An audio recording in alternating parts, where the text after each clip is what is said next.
한 주간 잘 지내셨나요?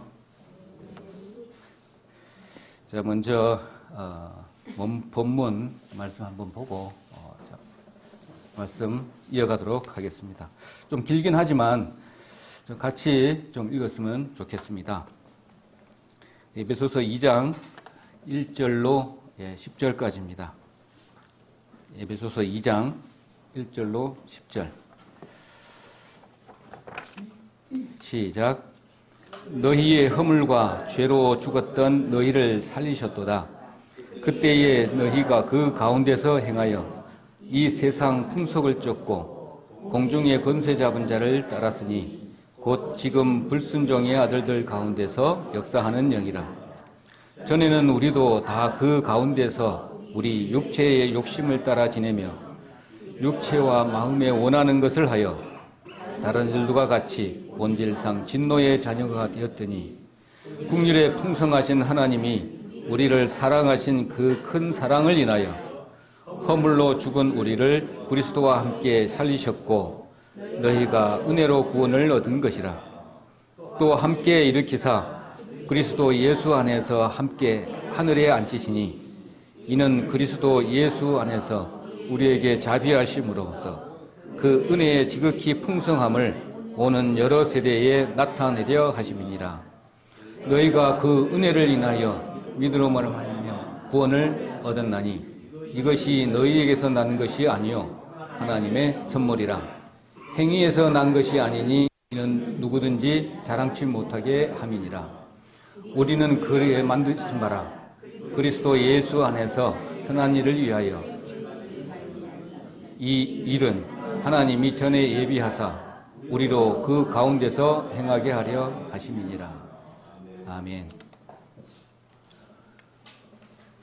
이제 처음부터 끝까지 본문의 말씀을 읽었는데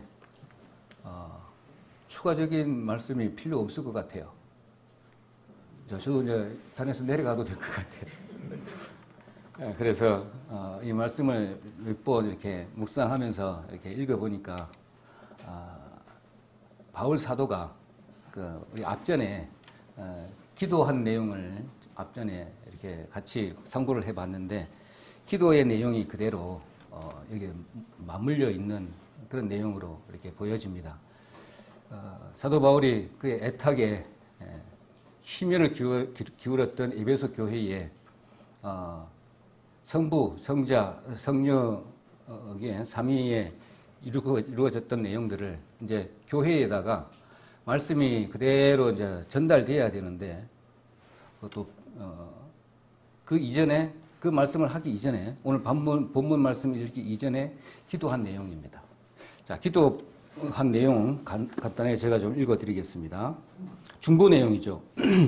에베소 교회를 위한 중보 기도 내용인데 1장 17절로 19절 우리 주 예수 그리스도의 하나님 영광의 아버지께서 지혜와 계시의 정신을 너희에게 주사 하나님을 알게 하시고 또 너희 마음문을 밝히사 그의 부르심의 소망이 무엇이며 성도 안에서 그 기업의 영광이 풍성이 무엇이며 그의 힘의 강력으로 역사하심을 따라 믿는 우리에게 베푸신 능력이 지극히 크심이 어떤 것을 너희로 알게 하시기를 구하노라. 이렇게 에베소 교회에게 중보 기도하는 내용입니다. 이것이 오늘 기도를 먼저 하고 난 이후에 사도 바울이 죄로 죽은 우리를 살리셨다. 어떻게 살렸냐? 과거에는 이렇게 했었고 현재는 이렇게 했었고 앞으로는 이렇게 만들어질 에베소 교회의 성도들의 모습을 그대로 이렇게 투영해서 오늘 2절에다가 이렇게 기록을 하고 있습니다. 간절한 소망이기도 하죠. 그래서 하나님의 작품이다. 오늘 2장 10절에 보니까 우리는 그의 만드신 바라 이렇게 하면서 어떻게 만들어졌는지를 사도 바울이 이야기를 하고 있습니다. 그런 내용으로 봤을 때 과거, 현재, 미래에 대해서 에베소 교인들에게 네, 죄송합니다. 하여튼 이렇게 말씀을 전하고 있습니다. 우리도 마찬가지로 이 글을 대하는 저희들도 우리의 과거가 어떠했는지, 현재는 어떻게 했는지, 우리가 미래에는 주님께서 우리를 재창조하셨잖아요. 죽었던 영원히 죽었던 것을 다시 살렸었기 때문에 재창조입니다. 재창조된 우리를 어떻게 만들으셨는가라는 것을 이렇게 이야기를 하고 있습니다. 그러니까 지난 시간에는 사도 바울이 그래서 에베소 교인들을 위해서 기도했던 내용입니다. 또 하나님이 예수님께서 또 깊이와 또 넓이를 깨닫게 하시고 또 하나 되게 하신 것을 잘 알아라. 이것이 그 안에서 통일이 이루시고자 하는 하나님의 뜻이다 라는 내용으로 기도 내용을 봤습니다. 그러면 이제는 오늘 말씀을 이렇게 하고자 하는 내용은 뭐냐면 이제 이것이죠. 이제 마음 문을 밝힌 그들이 이제 허물과 죄로 죽었던 그들이 어떻게 오늘 10절에 말씀했던 것처럼 어떻게 하나님의 작품으로 이렇게 지어가는가 그런 내용으로 이렇게 받아들이면 되겠습니다. 이제 어떻게 보니까 1절부터 10절까지 쭉 읽어보니까 우리 전도 집회하는 그런 내용하고 일맥상통합니다. 그래서 가장 제가 봤을 때는 이게 얼마나 중요한 부분인지 이렇게 새삼 또 새롭게 또 읽어지더라고요. 과거에는 저희들 마찬가지예요. 과거에는 이런 모습이었는데 그 모습이 어떠한 모습이었는지 그걸 한번 봐주시면 되겠고, 그 다음에 현재 모습에는 어떠한 부분으로 지금 에베소 교회에다가 이야기를 하고 있는지, 우리 미래에는 어떻게 해야 되는 것인지를 1절부터 3절까지의 내용은 과거의 내용이고, 그다음 4절부터 6절까지는 현재 내용이고, 그다음에 7절부터 10절까지는 우리의 미래의 내용입니다. 그래서 첫 번째는 우리 한번 보도록 하겠습니다. 1절부터 3절까지 제가 읽도록 하겠습니다. 그는 허물과 죄로 죽었던 너희를 살리셨도다. 그때의 너희는 그 가운데서 행하여 이 세상 풍속을 쫓고 공중의 권세 잡은 자를 따랐으니 곧 지금 불순종의 아들들 가운데서 역사하는 영이라. 전에는 우리도 다 그 가운데서 우리 육체의 욕심을 따라 지내며 육체와 마음에 원하는 것을 하여 다른 이들과 같이 본질상 진노의 자연이었더니, 이렇게 기록을 하고 있는데, 먼저 허물, 죄, 너희를 이렇게 살리셨도다, 이렇게 키워드가 눈에 쏙 들어오는 부분이 있습니다. 그래서 너희를 그렇게 했는데, 이 너희들은 2인칭 복수 대명사로 우리 이방인 그리스도인을 얘기를 합니다. 그 이유는 이방인 그리스도인들을 택하여 이렇게 세웠기 때문에 너희를 이렇게 기록을 하고 있는데, 이 죽었던 부분, 이 죽었던 것을 우리는 잘 알고 계시죠? 우리 육체의 죽음이 아니라 영적으로 죽은 것을 이야기를 하고 있습니다. 영적으로 죽었다라고 하는 것을 우리가 잘 알고 지금까지 계속 말씀드렸던 내용인데, 하나님과의 단절된 삶을 지금 이야기를 하고 있습니다. 그렇다면 우리 한번 생각을 한번 해볼 필요가 있죠. 영적으로 죽였다 그러면 우리가 잘 알고 있는 내용이지만 세상에서 봤을 때, 이 세상에 일반적으로 봤을 때 어떤 모습일까 생각해 볼 수가 있는 부분입니다. 어떤 모습일까요? 영적으로 죽은 모습이다라고 했을 때 아주 이기적인 사람이 될 수가 있고요. 내 생각 사람도 될 수가 있고요. 그 다음에 또 뭐가 있을까요?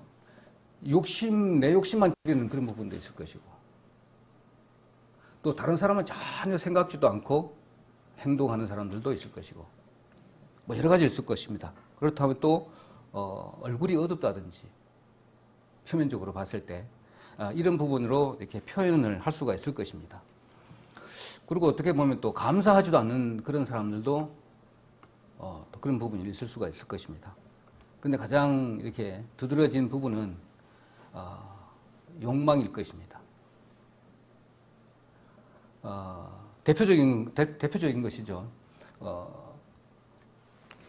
욕망이 있다 보면 욕망 그 가운데에 있었던 것은 깔려 있는 부분들은 욕심입니다. 욕망이 깔려 있는 욕심인데 예를 들면 이런 것이죠. 우리 식사를 하다 보면 배가 많이 고파요. 그럴 때 보면 허겁지겁 먹다 보면 어느 정도 배가 좀 차고 나면 옆에 사람들이 보여요. 근데 내가 배가 고파가지고 있는 상태에서는 주변 사람을 저 사람이 식사를 했나 못했나 전혀 눈에 안 들어옵니다. 내 것이 다 차야만이 이렇게 남의 주변도 돌아봐지고 이런 부분이 있습니다. 먹기 전에 배가 안 고팠을 때에는 그런 것이 표현이 이렇게 두드러지지 않지만 배가 고팠을 때에는 상황이 완전히 틀려지는 것이죠. 그래서 그 욕망은 이렇게 물이 흐르듯이 물이 이렇게 쭉 흐르었을 때 웅덩이가 이렇게 생기고 이렇게 흘렀다 하면 이 웅덩이를 다 채우고 난 다음에 물이 넘어가듯이 우리 욕망도 똑같습니다. 그렇게 본다면 지금 이전에 살았던 그 결핍이 채워지지 않고서는 다음으로 이렇게 넘어갈 수가 없는 것이죠. 그러니까 항상 그 욕망은 배타적일 수밖에 없는 것이죠.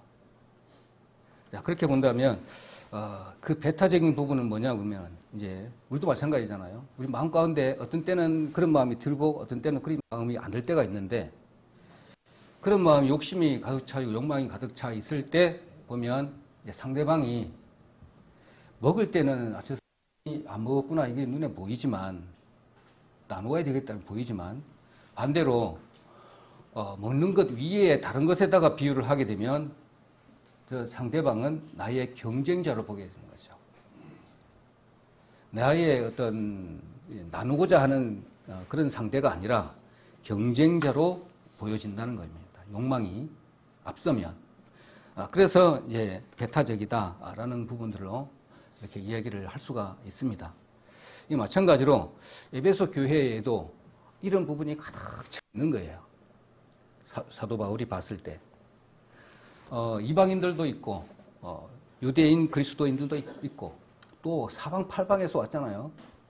그러니까, 서로 화합을 해서 이렇게 그리스도 이름을 이렇게 드러내기를 간절히 원하는 마음이 있는데, 그 기도를 먼저 하고 난 다음에, 아까 중보 기도를 하고 난 다음에, 마음문이 이렇게 밝아진 그들에게 이제 복음이 왔잖아요.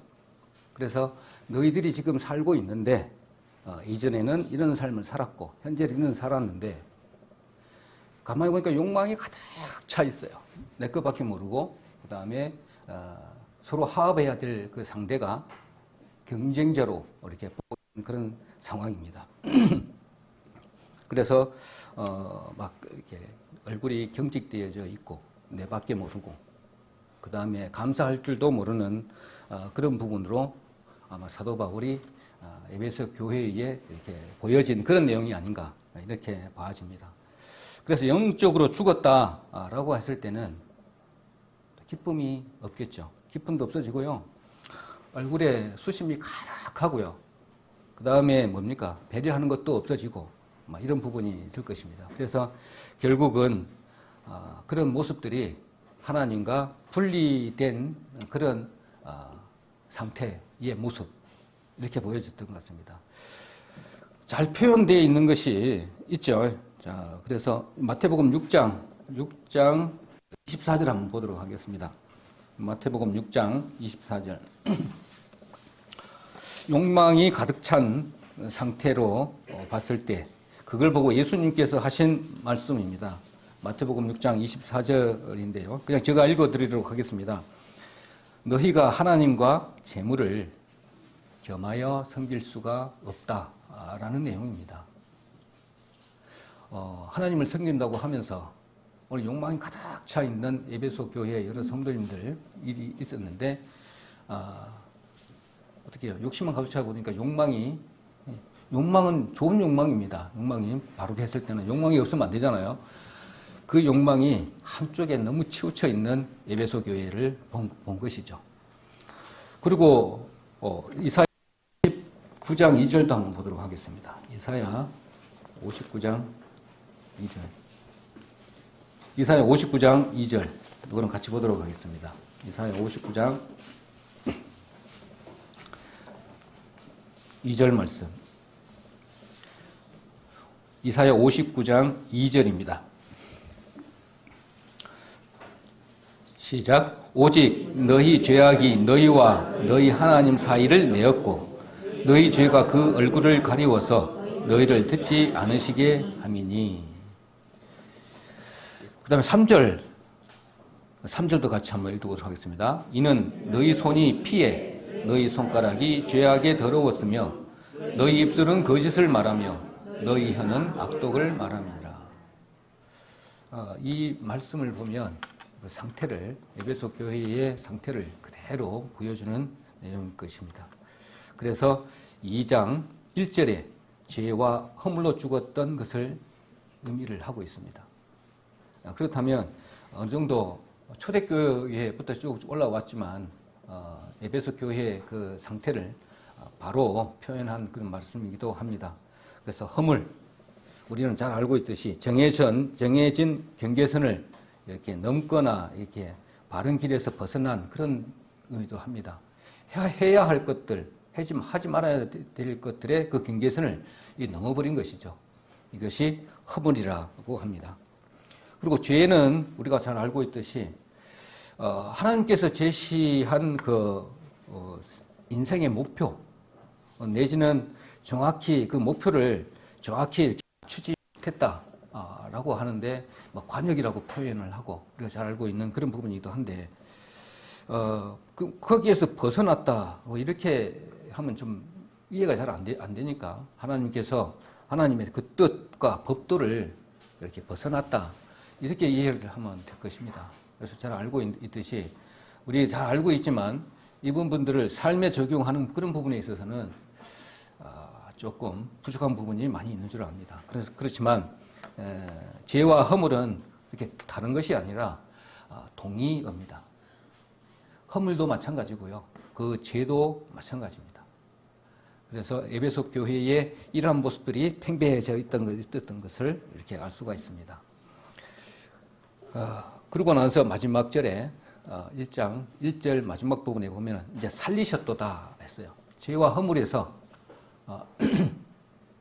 있었던 부분들을 살리셨도다 했기 때문에 이제 완전한 반전입니다. 그래서 다른 삶으로 초대되었다 너희들은 이렇게 기록하고 있습니다. 그래서 하나님을 떠난 삶의 이러한 부분들은 결론이기도 하지만 일단 전도서 1장 8절 한번 보도록 하겠습니다. 전도서 1장 8절. 전도서 1장 8절. 제가 그냥 읽도록 하겠습니다. 모든 만물이 피곤하다는 것을 사람이 말로 다 말할 수는 없나니 눈은 보아도 족함이 없고 귀는 들어도 차지 아니하도다. 이렇게 말씀을 하고 있습니다. 하나님과 그 관계, 그 다음에 단절된 사람들의 모습은 정말 마음의 공고함을 그대로 나타내고 있습니다. 공고함이 얼마나 이를 데가 없는지 이 말씀을 통해서도 그대로 우리가 알 수가 있습니다. 그래서 야고보서 1장 15절에도 이런 말씀이 있죠. 욕심이 잉태한 즉 죄를 낳고 죄가 장성한 즉 사망을 낳느니라 이렇게 했는데 에베소 교회에 특히 그 욕심이 많았던 부분, 욕망이 가득 찼던 그런 부분을 이렇게 기록하고 있습니다. 1절 내용이 이렇게 되어져 있고요. 이런 죄로 잡힌 자는 세상의 풍속을 쫓는 것이다 라고 기록을 하고 있습니다. 2절 한번 볼까요? 그때에 너희는 그 가운데서 행하여 하면서 그 행한 두 가지 내용을 이야기를 하고 있습니다. 뭐냐면 이 세상의 풍속을 쫓는 것하고 그 다음에 두 번째로는 공중 권세 잡은 자를 따른 것하고 이 두 가지입니다. 이런 두 가지가 있다는 것 때문에 저러한 모습들이 죄와 허물로 살았던 과거의 상태다, 이렇게 말씀을 하고 있습니다. 그래서 그 풍속은 헬라어로 아이온이라고 이렇게 하는데, 그 뜻은 세대, 시대라는 겁니다. 시대에 따라서 변하는 세태를 이렇게 맞추는 것입니다. 우리는 시대를 거슬러서 올라가는 존재인데, 세상이 이렇게 방향을 가니까 이쪽에 휩쓸리고 저쪽으로 가니까 저쪽으로 휩쓸리는 이렇게 변화가 물상한 그런 상태의 세상을 쫓고 이렇게 기록을 하고 있습니다.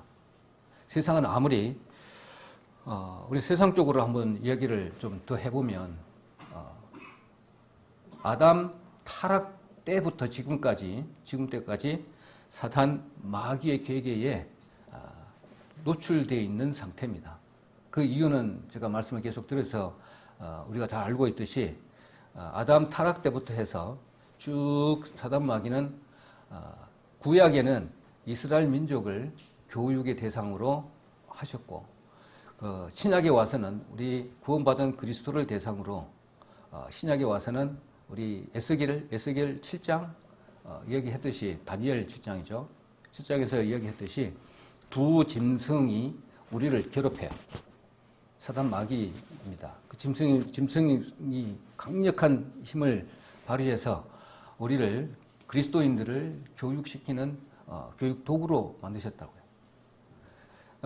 그러니까는 바벨론, 그러니까 처음에 애굽부터 시작해가지고 애굽, 그 다음에 아수르, 바벨론, 페르시아, 로마, 그 다음에 마지막 제국이 두 짐승 제국으로 최고 강력한 제국인 두 짐승 시대에 우리가 살고 있기 때문에, 사단 마귀의 계기가 강력하게 힘을 쓰고 있기 때문에 우리가 이렇게 힘들어요.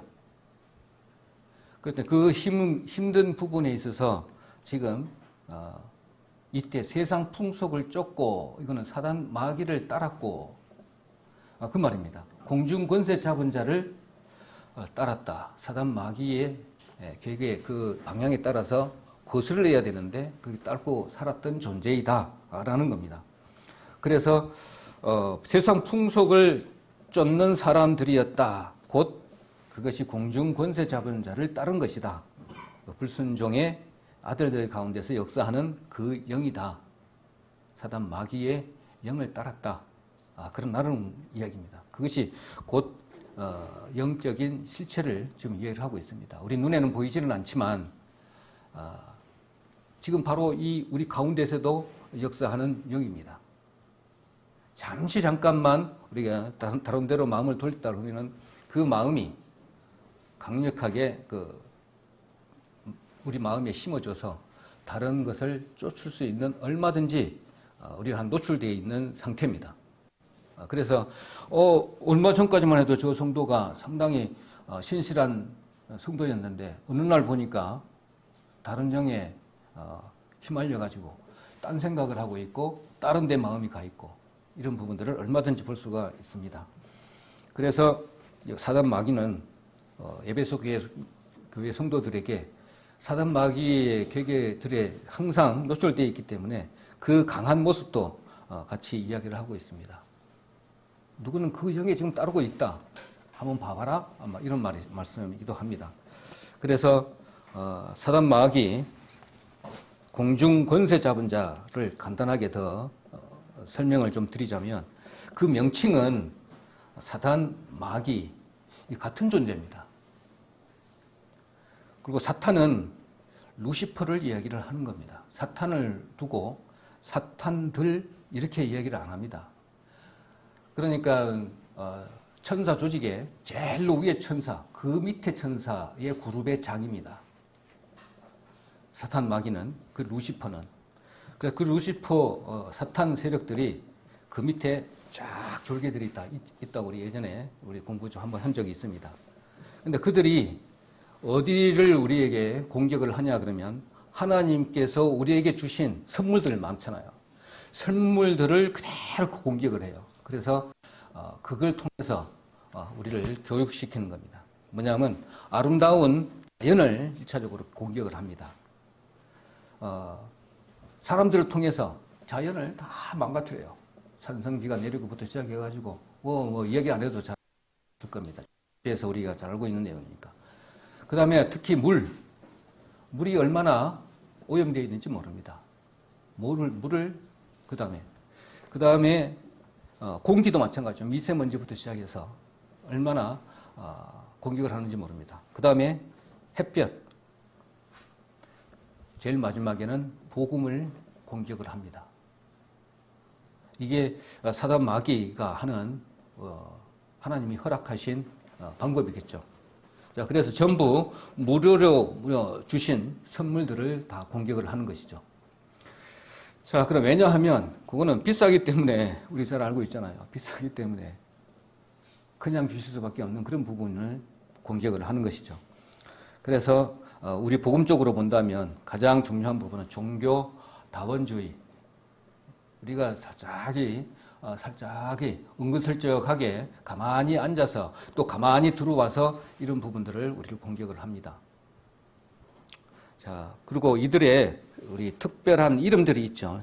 특별한 이름들. 에베소서 오늘 2장, 오늘 2절에 말씀드렸던 부분이 공중 권세 잡은 자입니다. 사도 바울께서 알려주신 이름입니다. 이거는. 그래서 1층, 2층천, 1층천에서 있는 그래서 활동하는 공중 권세 잡은 자로 이름을 하고 있습니다.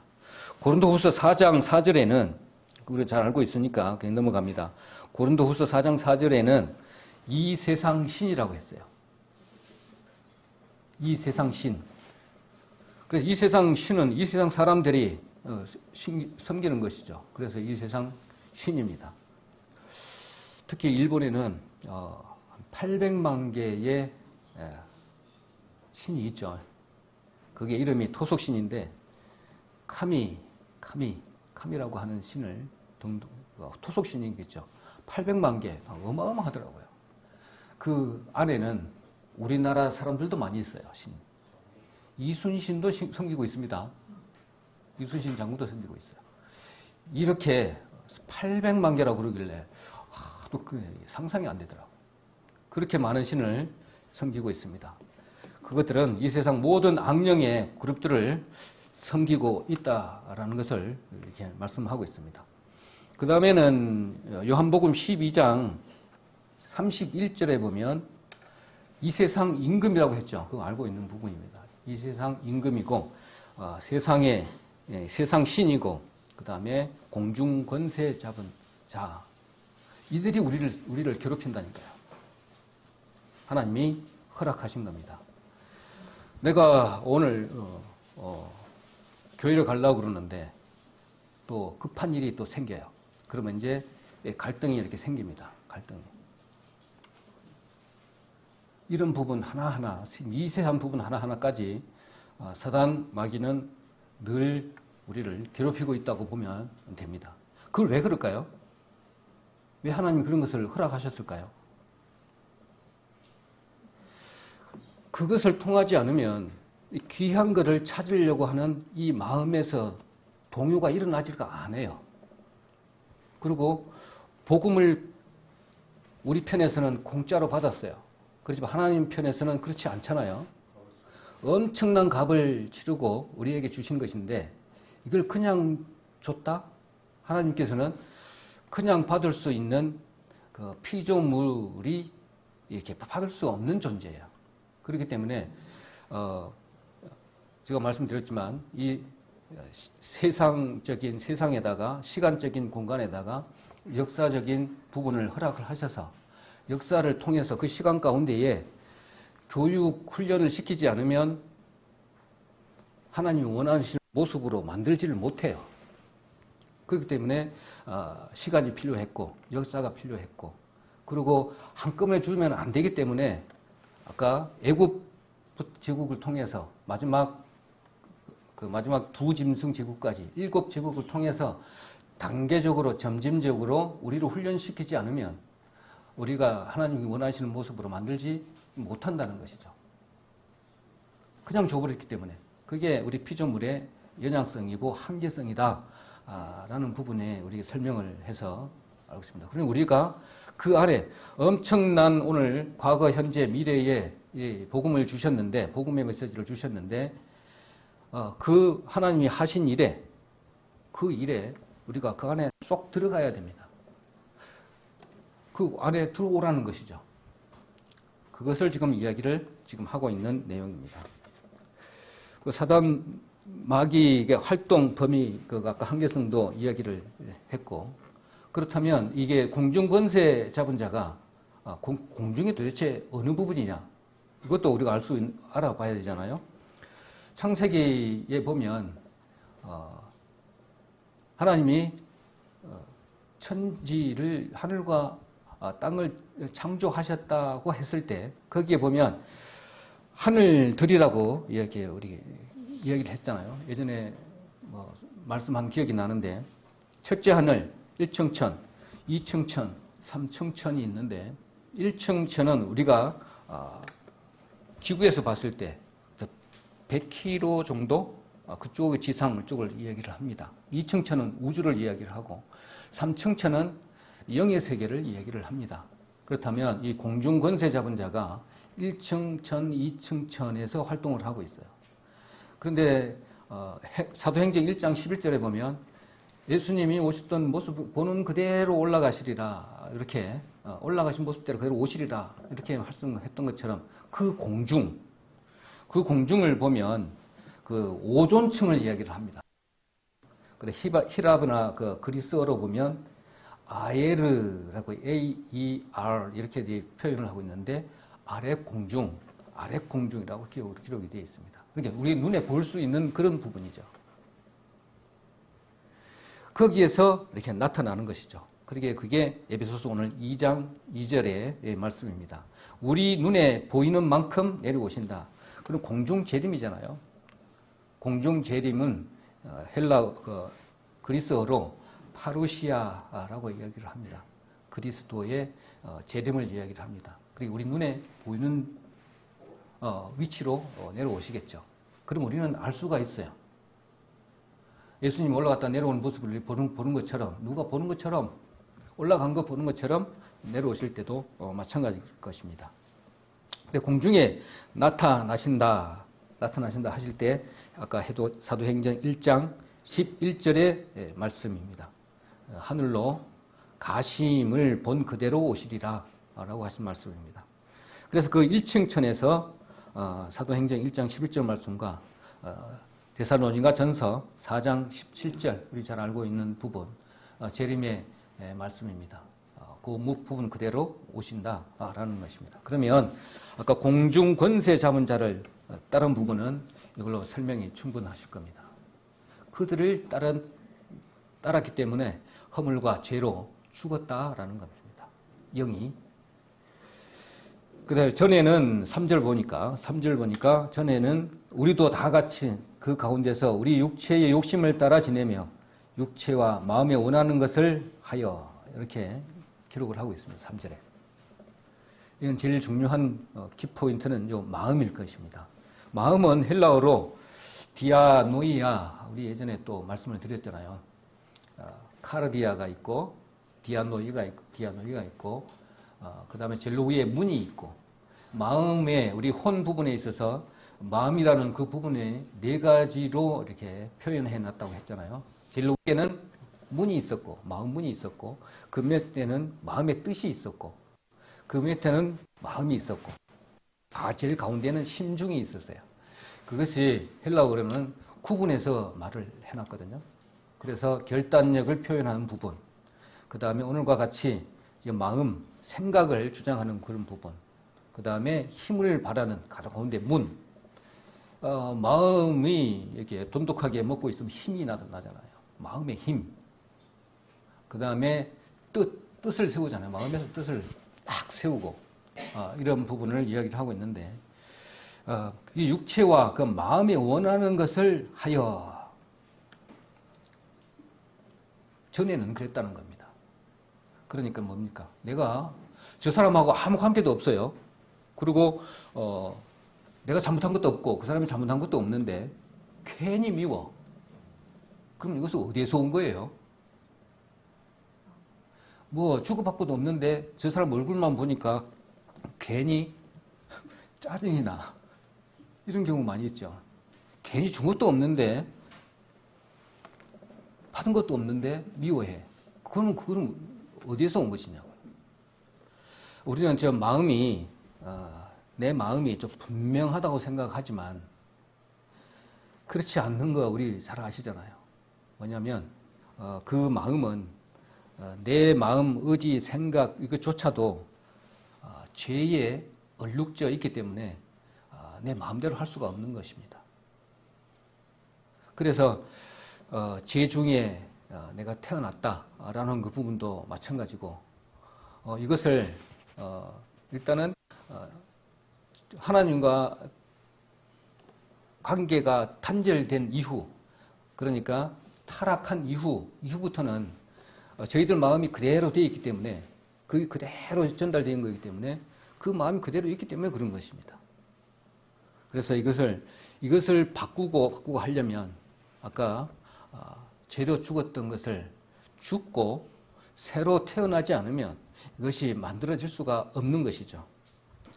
그래서 인간의 죄의 습관에 물들어 있는 존재이기 때문에 괜히 저 사람만 얼굴만 봐도 미워지고 그 다음에 기분이 나빠지고 이런 부분들은 그 결과죠. 죄에 대한 습관에 스며들어 있는 우리 죄성이라고 보면 됩니다. 여러 가지 방면으로 이렇게 이야기를 했지만 사도 바울은 에베소 교회에게 이런 부분들을 설명을 하고 있는 것이죠. 행동을 자신을 비추어서 이렇게 한번 보라는 것이죠. 그런 마음이 이렇게 속에 있기 때문에 그 가운데서 육체의 욕심을 따라 지내며 육체와 마음에 원하는 것을 해서 이렇게 됐다라고 기록을 합니다. 그래서 우리가 결국 우리 아는 것은 많은데 말씀을 성경도 많이 아는데 이게 새로운 모습으로 이렇게 보여지지 않는 그런 부분들은 아는 것하고 이렇게 신앙생활의 삶에 있어서 바꾸는 연습을 안 하기 때문에 그런 겁니다. 그 바꾸려고 그러니까 얼마나 힘들어요. 엄청난 힘이 필요합니다. 그리고 또 나의 노력도 필요하고 이렇기 때문에 힘드니까 그냥 거기서 머물러 있는 것이죠. 뭐 해야 될 것도 안 해야 되고 먹는 것도 안 먹어야 되고 가야 될 것도 안 가야 되고 또 가기 싫은 것도 또 가야 되고 이런 절제가 또 필요하고 또 그 다음에는 또 희생하고 또 수고도 필요하잖아요. 이런 것이 하기 싫어. 그러니까 그 자리에 머물러 있는 경우가 대부분입니다. 그래서 그것을 힘을 얻으려면 저희가 말씀을 드렸잖아요. 예전에 마음에 하나님의 그 영인 인간의 영하고 우리는 그 힘을 가지고 있었잖아요. 우리는 그 힘을 얼마든지 발휘해서 성취할 수 있는 조건이 만들어져 있는 우리 성도들입니다. 왜냐? 하나님의 영이 우리 인간의 영과 하나가 되었기 때문에 그렇습니다. 그 예수님의 스퍼미 DNA가 사람의 우리하고 영과 하나가 돼서 지금 자라고 있다니까요. 그래서 새로운 우리는 피조물이기 때문에 그렇습니다. 그래서 사도 바울은 이렇게 이야기를 합니다. 그래서 얼마만큼 그러니까 이렇게 설명하면 될 겁니다. 아직, 이미, 아직 그런 개념이죠. 자, 그래서 그것들 언급한 내용을 보면 그러한 과정을 거치지 아니하면 절제와 또 희생과 수고가 없으면 육체의 욕심을 따라서 할 수밖에 없는 모습으로 보일 수밖에 없다. 그래서 결국은 우리는 본질상 진노의 자녀이었더니 이렇게 기록을 하고 있습니다. 본질상 진노의 자녀다. 어떻게 보면 정말 좀 슬픈 그런 말이기도 합니다. 참 비참하잖아요. 이렇게 보면. 그렇게 이야기를 하고 난 다음에 4절부터는 새로운 구원이 우리에게 주어집니다. 4절 한번 보도록 하겠습니다. 그렇게 진노의 자녀라고 이야기해놓고 4절에는 궁혈에 풍성하신 하나님이 우리를 사랑하신 그 큰 사랑을 인하여 허물로 죽은 우리를 그리스도와 함께 살리셨고, 이거 엄청난 반전입니다. 자, 그래서 4절부터 이렇게 보면 궁율에 풍성하신 하나님이 우리를 사랑하신 그런 부분이 있는데, 그 이전에 접속 부사가 좀 생략되어 있는 그런 부분입니다. 뭐냐면 그냥 바로 4절에 궁율에 이렇게 있지만 자녀이었더니 그러나가 빠져 있습니다. 그래서 그러나 그렇게 궁율에 풍성하신 하나님이 우리를 사랑하신 그 큰 사랑을 인하여 이렇게 읽으면 됩니다. 그래 궁율 이렇게 기록되어 있는데 여기서는 완전한 반전입니다. 완전히 하나님께서 이렇게 사도 바울을 통해서 완전히 바꿔지는 전복의 말씀입니다. 그래서 4절부터 7절까지 이렇게 보면 4개 동사가 이렇게 나옵니다. 예전에 목사님께서 말씀드린 부분을 강조해서 들은 기억이 있습니다. 4절에 보면 그리스도와 함께 5절이네요. 5절 살리시고, 또 6절에 보니까 또한 함께 일으키사, 또 6절 마지막 부분에 보면 함께 하늘에 앉히시니, 그 다음 7절에 보니까 여러 세대에 나타내려 하심이니라. 이 4개의 동사가 연이어서 등장을 합니다. 정말로 저희들이 이렇게 봤을 때는 하나님이 실제로 강력으로 일을 하시는 모습입니다. 너희들 죽었던 너희들을 살리신 능력, 그 다음에 일으키시고, 그 다음에 앉히시고, 하나님 우편에 앉히시고, 그 다음에 나타내려 하심이니라.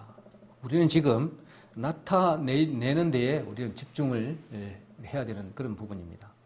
이 나머지 부분들은 우리가 이미 받은 은혜입니다. 그렇지만 앞으로 남은 것은 나타내는 것에 집중을 해서 이렇게 보시면 되겠죠. 그래서 우리의 변화의 동력은 하나님의 그 긍휼과 사랑이 말씀을 통해서 카르디아, 이 마음 안에 심중에 들어오게 되면 이것이 말씀과 연관되어지고 그동안에 알았던 부분과 또 이렇게 더 업데이트 받아서 그 마음의 동력이 막 엄청난 힘을 발휘해서 문을 통해서, 마음의 문을 통해서 강력한 힘이 나옵니다. 그 힘으로 우리는 살아가는 것이죠. 이게 말씀이 적게 들어오면 그만큼 힘이 떨어지는 것이고요. 그 다음에 그 경험이, 말씀을 통해서 받은 그 경험이 또 한 바퀴 뺑 돌게 되면 더 힘을 받는 것처럼 그 힘을 통해서 하나님을 우리를 몸을 통해서 이렇게 드러내는데 더 많이 나타나겠죠. 예전에 보니까 제가 한참 구원받고 나서 얼마 지났는지 모르겠습니다. 하도 이제 말씀이 이렇게 이해가 잘 안 되니까 주석책을 사려고 뭡니까 기독교 서점에 갔는데 이렇게 책을 찾고 있는데 저한테 그러는 거예요. 어느 교회 목사님이십니까? 이렇게 묻더라고. 그때 내가 다닌 지 얼마 안 됐습니다. 그래서 저 사람이 아니 목사님 아닙니다. 책 좀 살라고 왔습니다. 그랬거든요.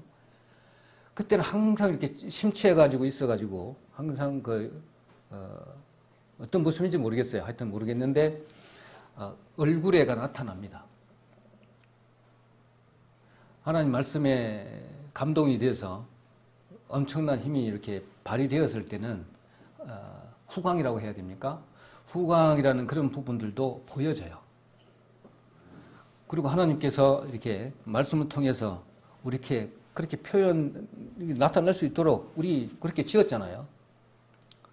지었기 때문에 그 양식을 먹으면 요 심중 안에서 이렇게 불타오르듯이 장작불이 이렇게 타듯이 이렇게 해서 이렇게 말씀이 들어오고 소화시키고 이렇게 하게 되면 나타나듯이 그런 모습이 보입니다. 우리 성도님들 다 그렇게 보이세요.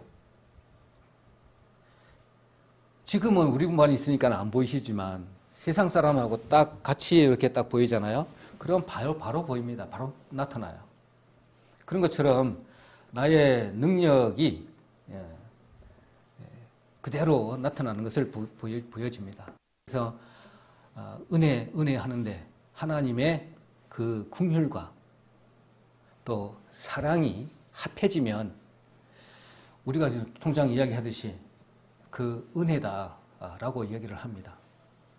그 은혜로 한마디로 딱 이렇게 구분하면 은혜라고 하면 설명이 좀 어려운 부분이 많아요.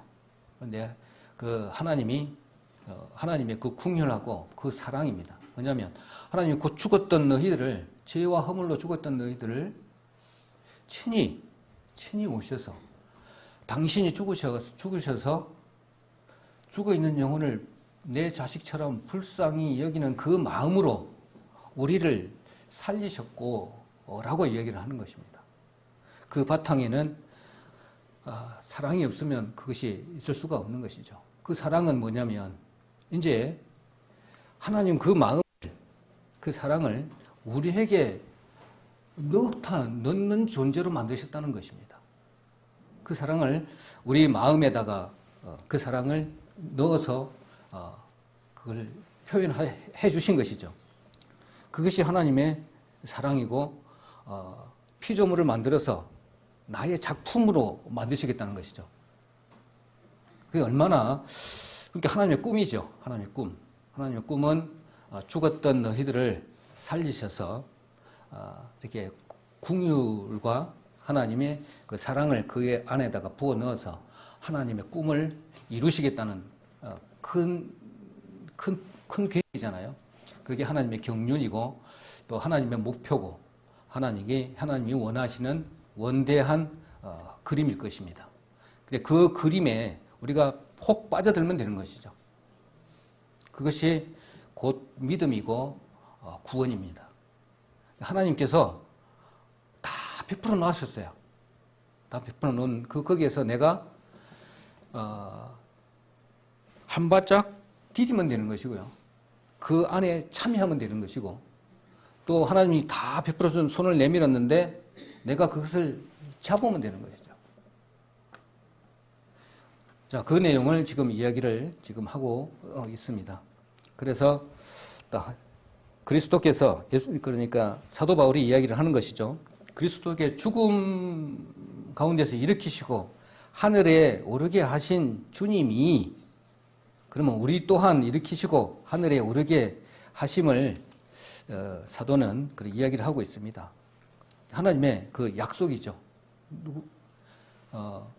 반드시 우리가 이야기하듯이 구원받아서 천국에 갈 수 있는 소망이 하나님과 약속이 되어 있다라는 겁니다.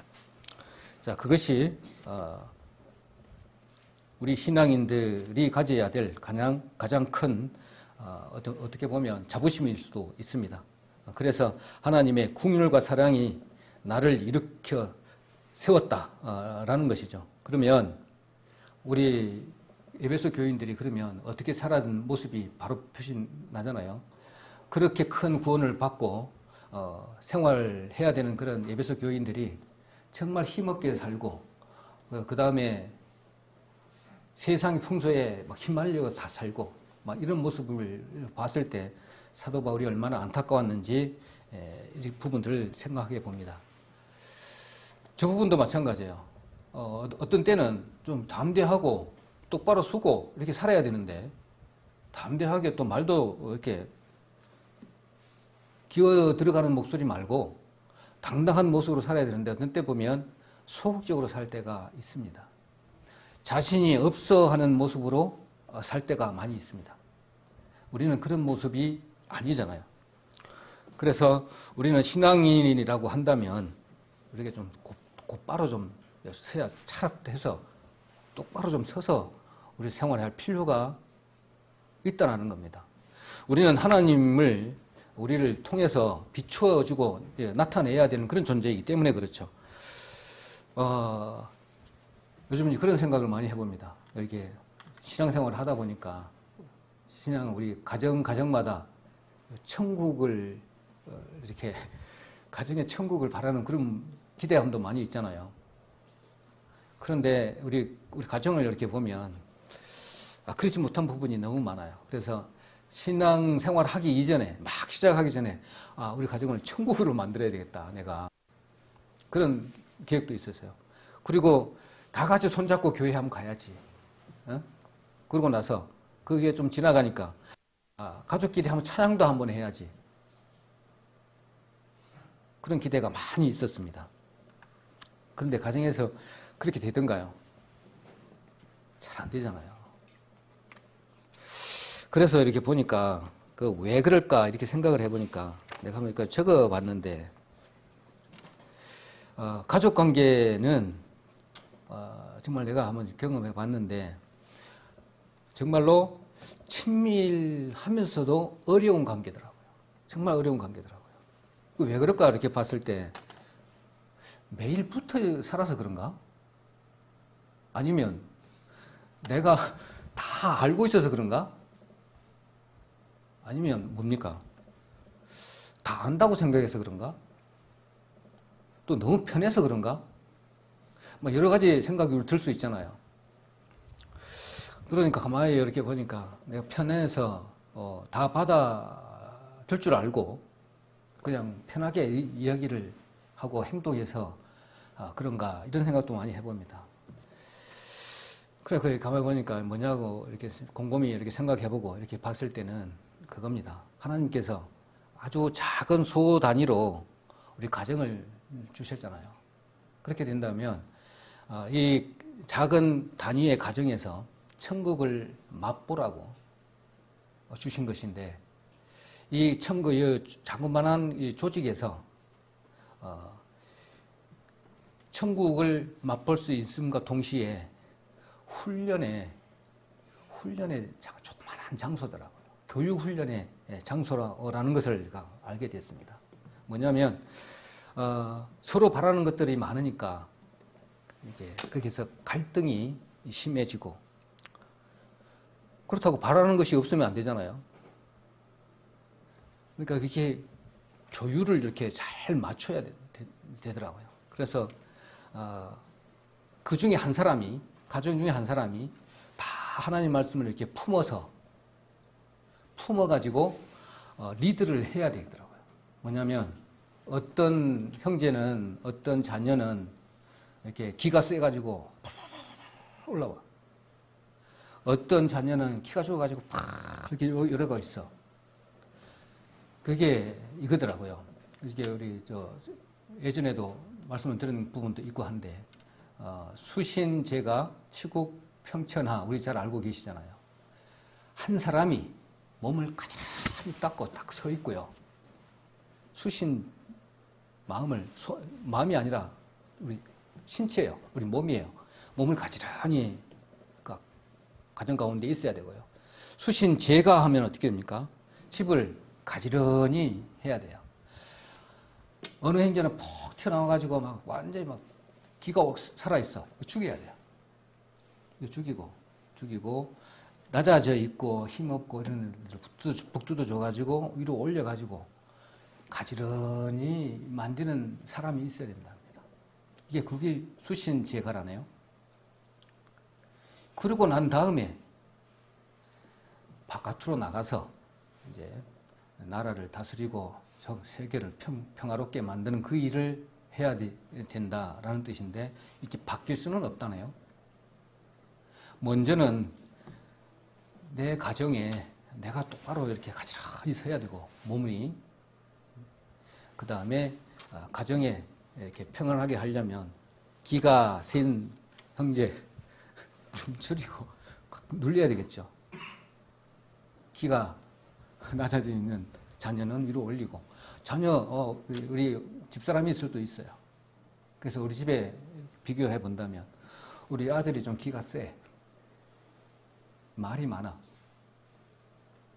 그러다 보니까 상대적으로 우리 자매가 지금 몸도 안 좋고 그러니까 기가 쏙 죽어가고 있어.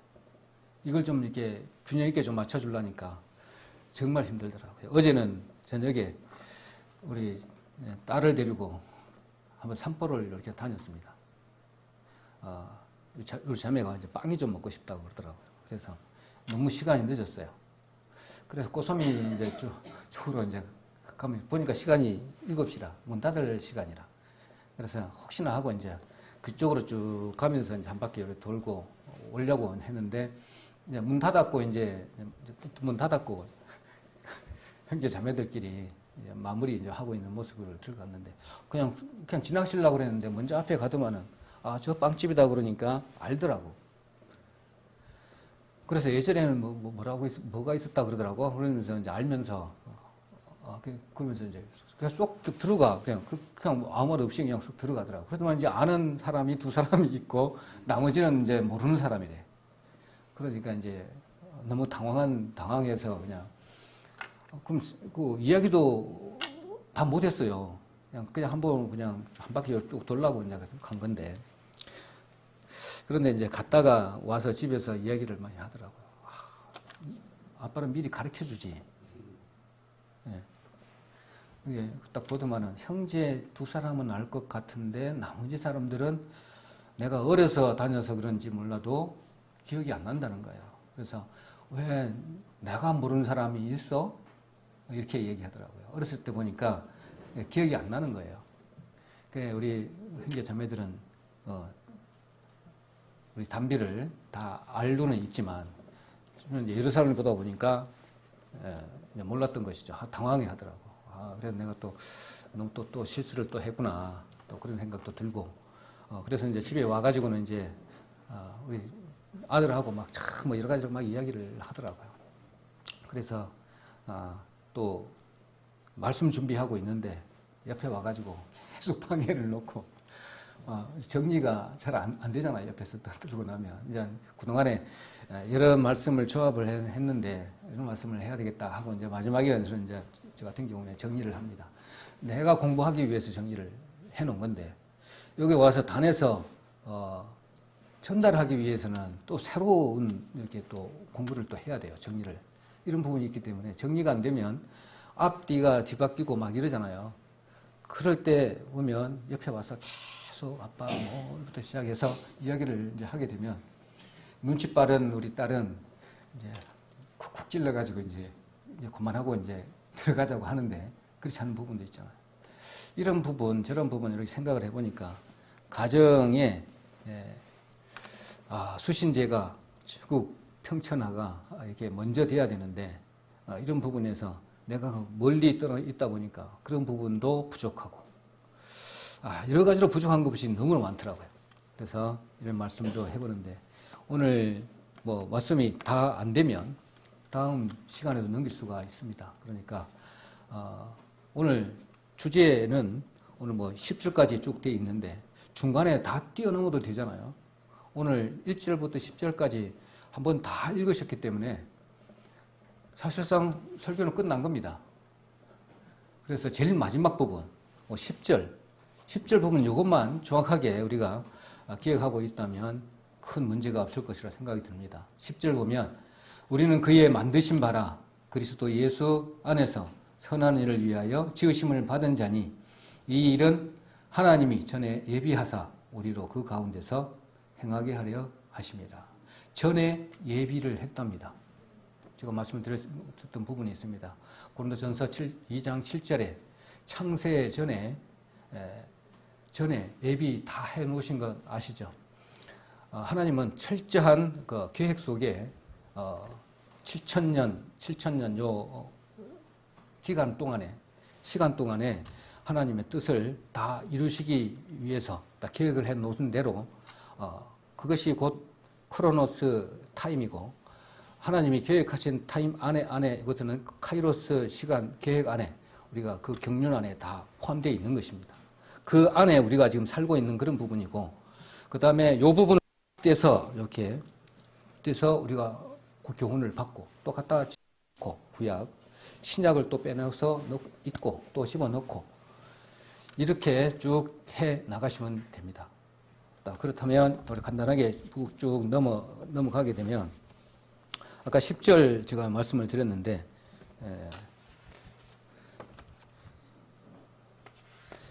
10절만 한 절만 보고 이렇게 끝내도록 그렇게 하겠습니다. 10절 우리는 그의 만드신 바라 이것은 만드신 바라 했기 때문에 하나님의 작품입니다.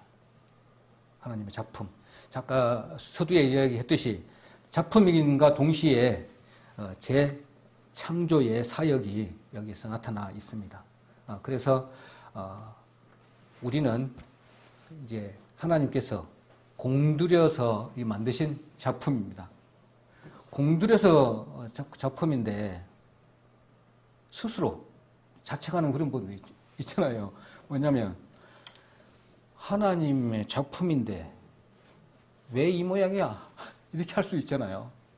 내가 내를 보니까 아닌 것 같아. 이런 부분이 있잖아요. 또 간혹 가다가 우리 자매가 봐서 이야기를 해요. 왜 나는 이렇게 이런 모습으로 내가 만들었나 이거예요.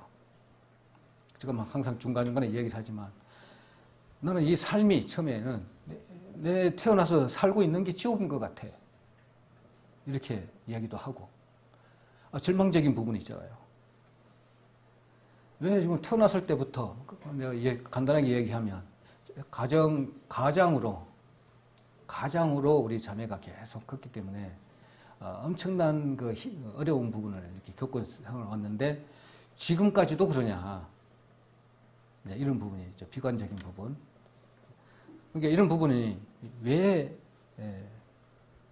뭐 적은 거 큰 것부터 해서 성도들 다 있잖아요. 왜 나에게는 이런 힘든 부분이 와. 하나님이신데. 나는 구원받은 성도인데. 이제, 구원받은 것과 이후에는 좀 나아져야 될 텐데. 이런 부분 많이 있잖아요. 근데 나는 이 하나님의 작품인데 왜 이 모양이야? 뭐 이렇게 이야기하면 하나님께서 어떻게 생각하실까? 답답하잖아요.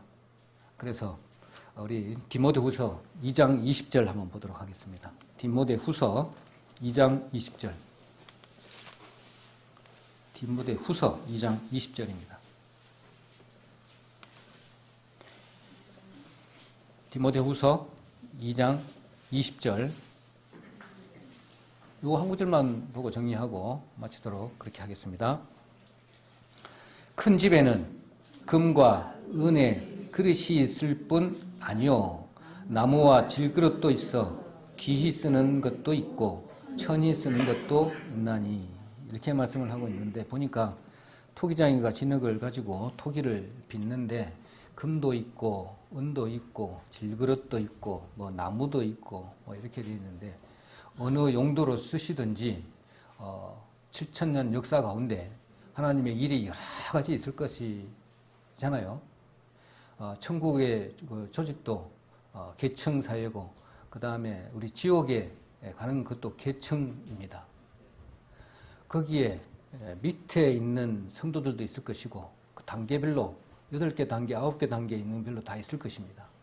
이런 용도로 다 쓰신다고 말씀을 하셨습니다. 그렇다면 밑에 있는 부분들은 많이 필요한 겁니다. 그걸 내가 조금 요 단계에 있다고 해가지고 이것을 폄하할 수도 없는 거고요. 그리고 판단할 수도 없는 겁니다. 그렇다면 이 모든 조직들이 조직 크게 본다면 하나님께서 보신다면 다 하나님이 지으신 하나님의 작품입니다. 질그릇이든 금그릇이든 그 다음에 나무그릇이든 하나님께서 그 비싸게 핏값 주고 사신 하나님의 작품이라는 것입니다. 내가 어떻게 할 수가 없는 것이죠. 하나님의 작품인데 그렇게 본다면 우리는 하나님 안에서 새로운 피조물이기 때문에 그렇습니다. 그 안에서 침노해 가는 것, 천국에 침노해 가는 것은 각 성도들의 개개인의 몫입니다. 그러니까죠. 하나님께서 귀히 쓰신 물건, 천히 쓰신 물건을 지었는데 동일하게 핏값 주고 다 사셨어요. 그렇지만 귀히 쓰시는 물건은 따로 딱 있을 것 아닙니까? 하나님께서 마음에 드신 분, 마음과 합한 영, 합한 자녀. 그래서 우리가 이것 때문에 지금 열심히 하나님 일을 하시는 것이잖아요. 공의의 하나님이시기 때문에 심판을 나중에 의의 심판대에 섰을 때 얼마만큼 동일하게 하나님 피 가지고 사신 하나님의 자녀들이 다 있는데 여기에서 교육 훈련 받았는데 우등생이 있고 우등생이 아닌 부분이 있고 상장을 막 여러 개 가진 분도 있을 것이고 또 5개 가진 분도 1개밖에 없는 거 아무것도 없이 졸업장만 가지고 하시는 분도 있을 것이고 이런 구분이 다 되어 있습니다. 그래서 이걸 보고 하나님은 너는 한 고울, 너는 두 고울 이렇게 상을 주신다. 그래서 우리는 구원받고 난 이후로는 하나님의 상을 위해서 다름질을 한다고 했는데 그 다름질을 하는 그 부분에 있어서 우리는 그 상 보심을 보고 우리는 달린다라고 했잖아요.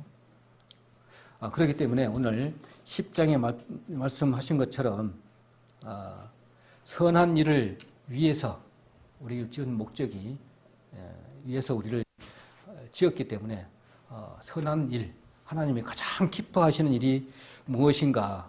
우리는 질그릇으로 빚어진 우리는 한 형제고 그 다음에 어떤 그릇은 뭐 나무 그릇도 그럴 수도 있잖아요. 그렇지만 그 그릇 하나에 그릇은 똑같잖아요. 그릇은 똑같지만 그 재료가 틀려.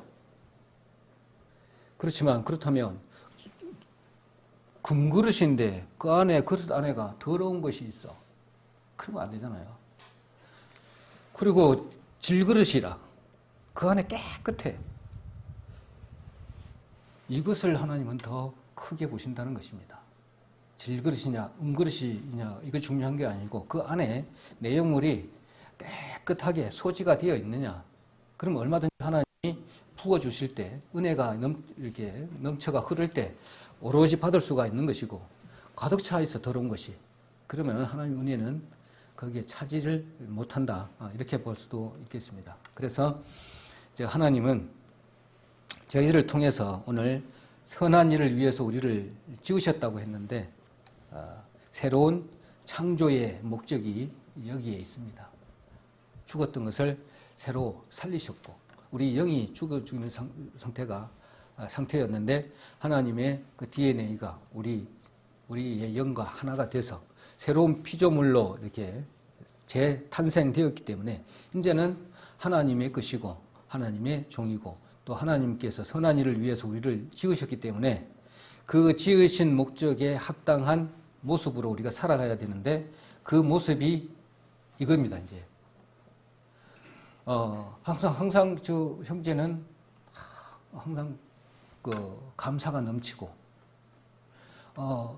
또 어두운 부분 일도 다 도맡아서 하고 그리고 이렇게 보니까 아무것도 없는 것 같은데 세상적으로 봤을 때 또 가진 것도 없는 것 같은데 항상 감사가 넘치네.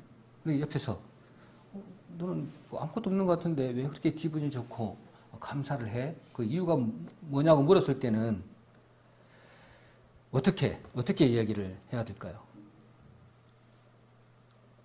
나는 기쁨이 있습니다. 라고 해야 되잖아요. 그건 보통 기쁨인데 나는 하나님을 믿습니다. 안 하는 거. 그러니까 저 형제를 보면 저 형제 알고 있는 그 하나님을 나도 알아봐야 되겠다. 이런 마음이 생기잖아요. 그것이 곧 이렇게 선한 일을 위한 하나님을 드러내는 일이 아닌가. 제일 마지막에. 말씀을 듣는 것이 아니라 저 삶의 모습을 보니까 하나님이 예수님의 모습이 그대로 드러나는 모습. 그것이 에베소 교회에 바라는 사도 바울의 간절한 기도 이후에 2장에 기록한 내용이다. 이렇게 생각이 들어집니다. 그래서 간절히 기도하고 난 이후에 그 어지럽고 지저분하고 죄악이 가득한 그 에베소 주변의 사람들을 구원하려면 그 소수이겠지만 에베소 교인들이 그 마음 가운데 예수님의 모습이 그대로 드러난다면 그 주변의 그 어두웠던 부분들을 다 하나님 앞으로 이렇게 인도하는 일에 쓰임이 되지 않을까 이런 마음으로 사도 바울이 이렇게 기록을 한 것 같습니다. 그렇다면 우리도 마찬가지잖아요. 조그마한 교회 안에 그 회사 안에 빛과 소금의 역할을 아니면 예수님을 드러내는 역할로 이렇게 보여진다면 우리의 선도에 그게 역할을 다 하지 않는가 이런 생각이 들어집니다. 우리 선교가 따로 있는 것은 아니잖아요. 이것이 드러내는 것이 곧 선도이기 때문에 그렇습니다. 거기에서 플러스 말씀도 곁들이면 더 좋겠다 이런 생각이 들어집니다. 머지않아 며칠 안 남았지만 우리 전도 집회 7월 달에 계획되어 있는데 그 일을 위해서 하나하나 그리스도를 드러내는 일에 열심히 내야 되겠다 이런 생각을 해봅니다.